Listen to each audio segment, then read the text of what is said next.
Around the world, billions of people start their day with the same ritual: caffeine, coffee, tea, energy drinks, and almost everyone believes the same simple story about it. Caffeine gives you energy. It wakes you up. It powers you through the morning. It's fuel. But here's the strange truth. That story is wrong. Caffeine doesn't give you energy at all. It contains no fuel, no calories your brain uses for power. What it actually does is something far more clever and far more sneaky.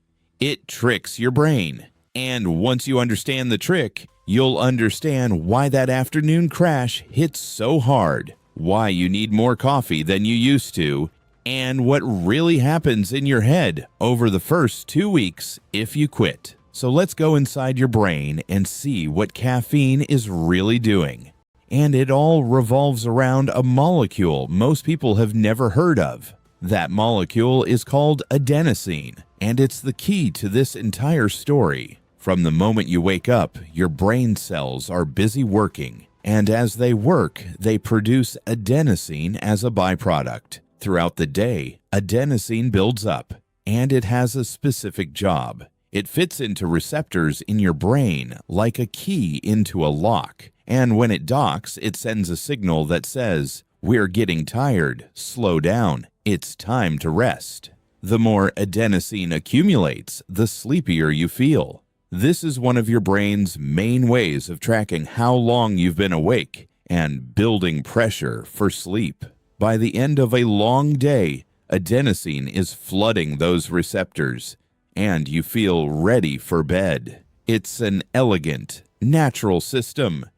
And caffeine works by hijacking it in a beautifully sneaky way. Because here's what caffeine actually does, and why it's not energy at all. Caffeine has a shape remarkably similar to adenosine, similar enough that it can fit into those same receptors in your brain. So when you drink coffee, caffeine rushes to your brain and slots into the adenosine receptors, but it doesn't activate them. It just blocks them like a key that fits the lock but won't turn, jamming it so the real key can't get in. With caffeine plugging the receptors, the adenosine that's been building up can't dock and can't deliver its "you're tired" message. Your brain doesn't get the sleepiness signal, so you don't feel tired, even though the adenosine is still there, still accumulating. That's the trick. Caffeine doesn't add energy. It hides your tiredness. It's like putting a piece of tape over a warning light on your dashboard. The warning is still real. The problem is still there. You just can't see it anymore. And this single fact explains the most familiar and frustrating part of the coffee experience: the crash. Let's talk about the afternoon crash, because now it makes perfect sense. While caffeine is blocking your receptors, the adenosine in your brain doesn't go away. It keeps building up, more and more, waiting. Then, after a few hours, the caffeine starts to wear off and gets cleared from your system. The blockade lifts, and suddenly, all that accumulated adenosine, the entire backlog that's been piling up the whole time, comes flooding into the now unblocked receptors all at once. The result is a wave of sudden heavy tiredness. The crash. You feel more tired than before you had the coffee, because now there's even more adenosine signaling at once. And what do most people do when they crash?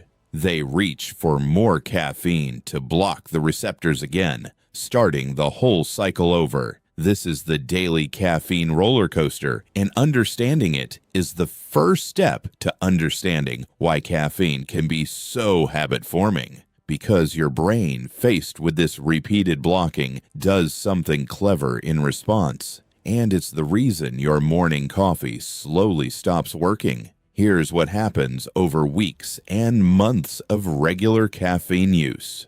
Your brain notices that its adenosine receptors keep getting blocked, so it adapts. It does something logical. It builds more receptors.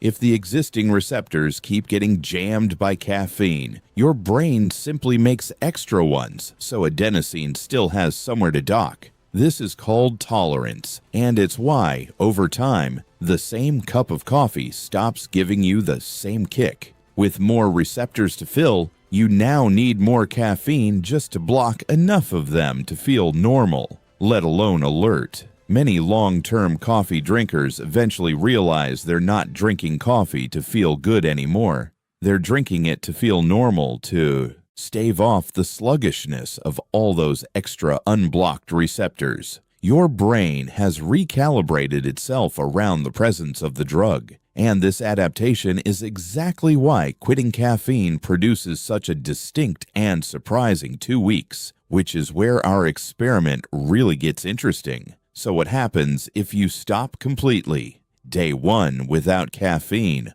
All those extra receptors your brain built are suddenly wide open, and all your natural adenosine floods in unopposed. The effect is immediate and often brutal. Within a day, the classic caffeine withdrawal symptoms hit. A pounding headache, heavy fatigue, irritability, difficulty concentrating, and low mood. The headache has a specific cause. Caffeine narrows blood vessels in your brain, so when you remove it, those vessels widen, and that change is a major driver of the withdrawal headache. These first 2 or 3 days are genuinely the hardest, the peak of the misery, and they're why so many people fail to quit. They feel awful, conclude they need coffee, and reach for a cup, which instantly relieves the symptoms and reinforces the cycle. But if you push through, something important begins to happen around the middle of the first week. As the first days pass, your brain starts to readjust. Slowly, it recognizes that the receptors are no longer being blocked, and it begins to dial back the extra ones it built, returning toward its original baseline. This readjustment takes time, typically somewhere in the range of a week to 2 weeks for most people to get through the worst and start feeling normal again. By the end of about 2 weeks, many people report that the withdrawal is over and, interestingly, that their energy levels feel more stable than they did on caffeine. No more dramatic peaks and crashes, just a steadier baseline. Here's the deeper revelation in all of this. Once you're past withdrawal, you often function with similar alertness to before, without the drug. Because remember, caffeine was never adding energy. So living without it doesn't remove energy you had. It removes the roller coaster. Your natural adenosine system, left alone, goes back to doing its job, making you appropriately sleepy at night and naturally alert when rested. Now, none of this means caffeine is bad. For most people, moderate caffeine is considered fine, and it has genuine short-term benefits for alertness and focus. The point isn't to fear coffee. The point is to understand what it's actually doing, so you're in control of the cycle instead of trapped in it. So let's put the whole picture together. Caffeine doesn't give you energy. It has none to give. It works by impersonating adenosine and blocking the receptors that tell your brain it's tired, hiding your fatigue rather than removing it, like tape over a warning light. That's why the crash hits hard when the blockade lifts and all your built-up adenosine floods in at once. It's why your brain grows extra receptors and your coffee slowly stops working. And it's why quitting brings a rough week or 2 of headaches and fatigue as your brain rebuilds its balance, followed, for many, by a steadier, crash-free baseline. Caffeine is one of the most fascinating substances in your daily life precisely because it doesn't do what everyone thinks it does.